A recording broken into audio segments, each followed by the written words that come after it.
솔로몬은 7장 13절 바로 앞입니다. 하나님이 굽게 하신 것을 누가 능히 곱게 하겠느냐 라고 질문했습니다. 그러고 나서 이제 오늘 본문에서는 이 굽어 있는 이 현실, 이런 세상에서 우리가 어떻게 살아야 되는가, 또 이렇게 굽게 된 이유가 무엇인가를 잘 설명합니다. 첫째는 어처구니 없는 일이 일어나고 있는데요. 이 세상이 굽어 있어 그렇습니다.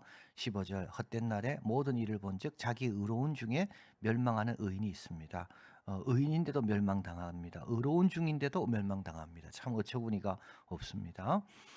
더 어처구니 없는 일은 자기 악행 중에 장수하는 악인이 있습니다. 예, 악인이 잘 됩니다.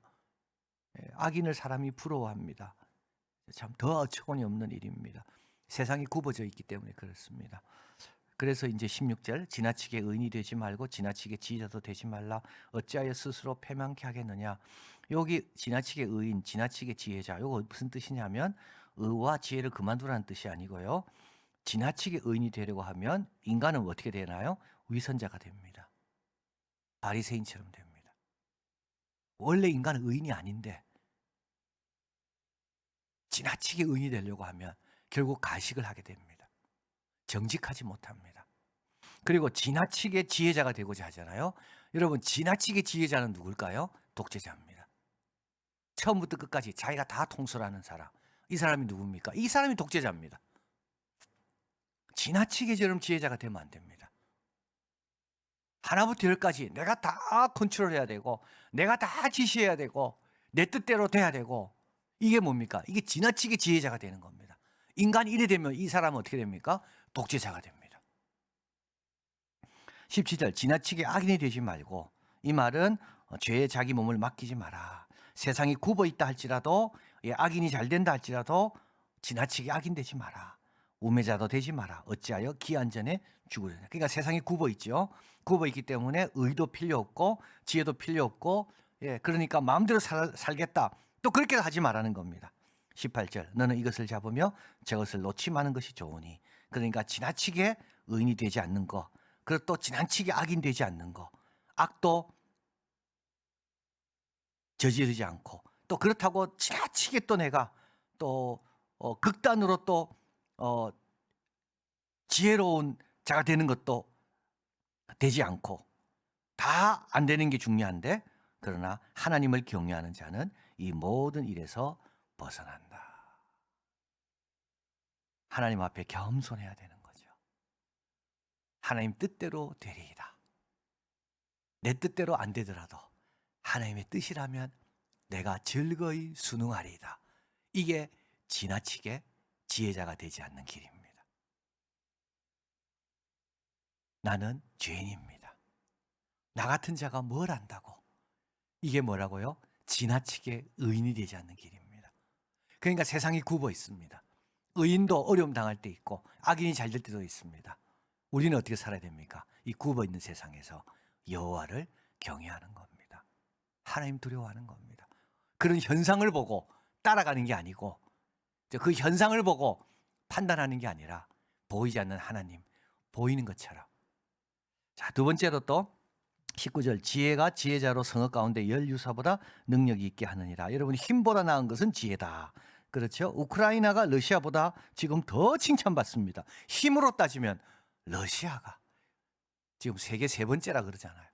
중국이 두 번째고 러시아가 세 번째고, 핵을 가지고 있고 군대도 많고 무기도 좋고 가스, 러시아가 가스를 닫으면 온 세상이 꽁꽁 얼어붙는, 근데도요 열 유사보다도요 지혜자 한 명이 낫다는 거죠. 젤렌스크 한 명을 당해낼 수가 없는 겁니다. 자, 그런데 이제 전도서는 항상 반전이 있습니다.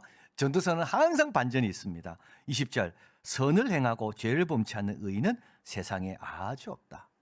그렇다고 또 너무 믿으면 안 된다는 거예요. 왜냐하면 죄인이니까. 그 지혜자도 뇌물을 먹으면 어떻게 됩니까? 망하게 돼 있거든요. 그러니까 또 사람을 너무 믿지 마라. 이게 자 굽어 있기 때문에 그런 겁니다. 굽어 있는 세상에 살기 때문에 그 어떤 지혜자도 우리의 절대 신뢰를 받기에는 부족한 점이 너무 많이 있다. 자, 그리고 이제 21절입니다. 모두 사람의 말을 들으려고 마음을 두지 말라. 염려컨대 내 종이 너를 저주하는 것을 들으리라. 자, 이거는 무슨 뜻이냐 하면 좀 자신감이 있는 사람의 모습입니다. 나는 자신이 있습니다. 그래서요, 누가 내한테 뭐라 말해도 나는 괜찮다. 이게 자신 있는 사람입니다. 자신을 과대평가합니다. 그리고 또 자신을 과대평가합니다. 아마 나에 대해서는 다 좋은 소리만 할 것이다. 그런데요, 종이 말하는 것, 그래서 귀를 기울이는 거죠. 틀림없이 이 종은 나에게 좋은 소리 할 것이다. 왜냐하면 이 종은 보통 종이 아닙니다. 사랑을 많이 입은 종입니다. 주인 때문에 복받은 종입니다. 네. 그래서 주인은 당연히 그 종의 입에는 항상 주인에 대한 좋은 말만 나올 줄 알고 기대를 합니다. 그리고요, 몰라도 될 거를 알고 싶어가지고 귀를 기울이는 거죠. 그런데 종이 주인을 저주하는 거죠. 여러분, 감당할 수 있겠습니까? 감당 못합니다. 우리 인간은 휴지와 같다 그러잖아요. 그래서 거기에 물을 묻히면 휴지가 아무 기능을 못하듯이 우리 사람도요, 저주하는 말을 사방에서 듣잖아요. 그럼 무너집니다. 안 들어야 돼요. 여러분, 들으려 하지 마세요. 여러분, 이런 말 우리 잘하잖아요. 다 이야기해봐. 여러분, 그렇다고 말하면 안 됩니다. 그 사람은 준비가 안 됐습니다. 어느 누구도 그걸 감당할 사람은 이 세상에 없습니다. 왜냐하면 다 굽어 있거든요. 그리고 남의 의견 너무 귀를 기울이지 마십시오. 그 틀릴 수도 있고요. 또 내가 들어봤자 내 마음만 아프고 내가 고쳐지는가? 또 그렇지도 않습니다. 그래서 저는 이제 우리 그 수업할 때 보면 그 학생들이 그 교수 평가하잖아요. 저는 아예 안 봅니다. 저는 안 봅니다. 그거 평가 받았다고 내가 바꿀 것도 아니고 아예 안 봅니다. 그냥 성실히 내가 준비해서 그냥 최선을 다하면 되는 거지. 누가 이 말 했냐, 누가 저 말 했냐. 바로 이겁니다. 사람의 말을 들으려고 마음을 두지 마라. 그리고 22절, 너도 가끔 사람을 저주한 것을 네 마음이 아느니라. 그래서 인간이 이래 삐뚤어져 있기 때문에 삐뚤어진 말도 하고요. 또 남이 말한 것을 제대로 또 소화도 못 시키고. 그래서 이 굽어진 세상 속에서 우리가 사는 것이 이렇게 어렵다는 겁니다. 자, 그리고 나서 이제 겸손과 의례로 대처하면 된다. 지혜와 자신의 성품으로 대처할 수는 없다. 그죠? 나는 괜찮다고 생각하고 대처할 수 없다는 겁니다. 그냥 하나님께 맡기고 그죠? 겸손히 그죠? 자기 일 열심히 하면 된다 이거죠. 자, 그리고 나서 이제 혼탁한 물지기의 근원으로 쫙 올라갑니다. 29절, 나의 깨달은 것은 이것이라. 곧 하나님이 사람을 정직하게 곧게 똑바로 지으셨습니다. 그런데 사람이 많은 꾀를 냈습니다. 그래서 굽게 된 겁니다. 하나님은 처음부터 인간을 하나님의 형상대로 하나님은 정직하게 곧게 만드셨거든요. 그런데 인간은요, 꾀를 내요. 그래서 어떻게 됩니까? 굽어져요. 하나님께서 에덴 동산을 만드시고 거기 아담과 이브를 두시고 자, 거기 온갖 좋은 걸 다 주셨습니다. 그런데 인간은 에덴 동산에서 꾀를 냅니다. 저 선악 한번 따먹어 볼까? 꾀를 냅니다. 저거 먹으면 안 죽을 것 같은데 꾀를 냅니다. 자, 하나님은 인간을 정직한 모습, 구부러지지 않는 모습으로 만들었습니다. 그런데 인간은 부패합니다. 그래서요, 남의 말도 참 소화도 못 시키고 그렇게 사랑을 받았음에도 불구하고 또 부족한 점 갖고 자꾸 지적하려고 그러고 의인이 어려움 당하기도 하고 악인이 성공하기도 하고 이 인간의 부패가 이걸 만든 거죠. 그래서 다시 돌아오는 길이 있습니다. 그건 뭡니까? 여호와를 경외하는 겁니다. 여러분, 여호와 경외가 뭘까요? 꾀를 내지 않는 겁니다. 하나님을 두려워하는데 무슨 꾀를 부리겠습니까? 정직하게, 충성스럽게, 바보처럼.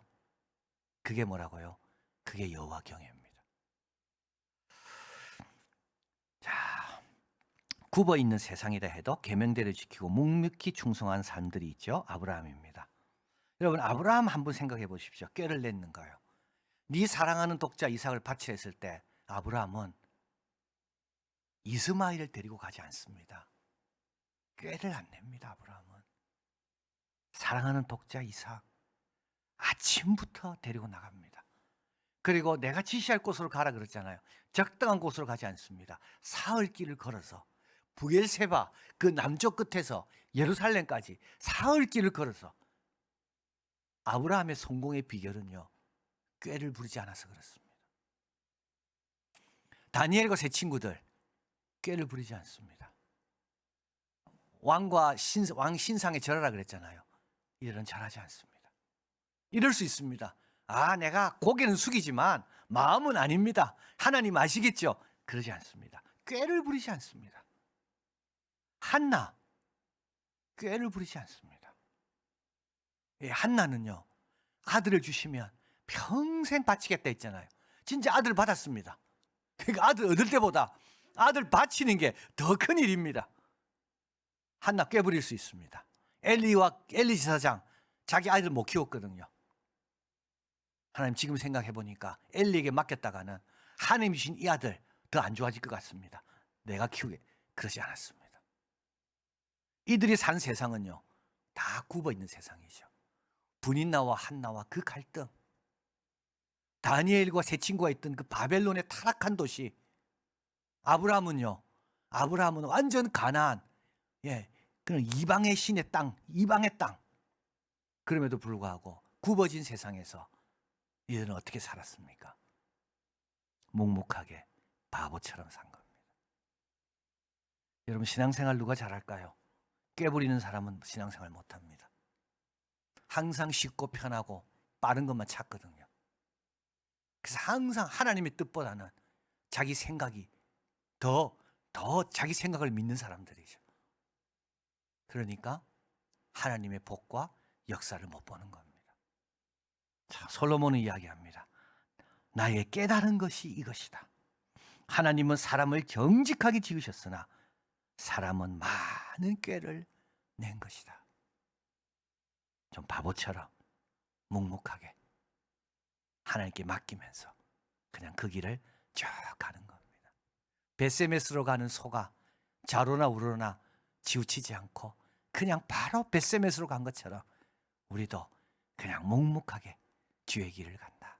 그러면 굽어 있는 세상이라 할지라도 어처구니 없는 일이 일어나는 이 세상이라 할지라도 우리는 여호와를 경외하면서 주님 뜻 가운데 복되게 산다. 이런 우리들이 되기를 바랍니다.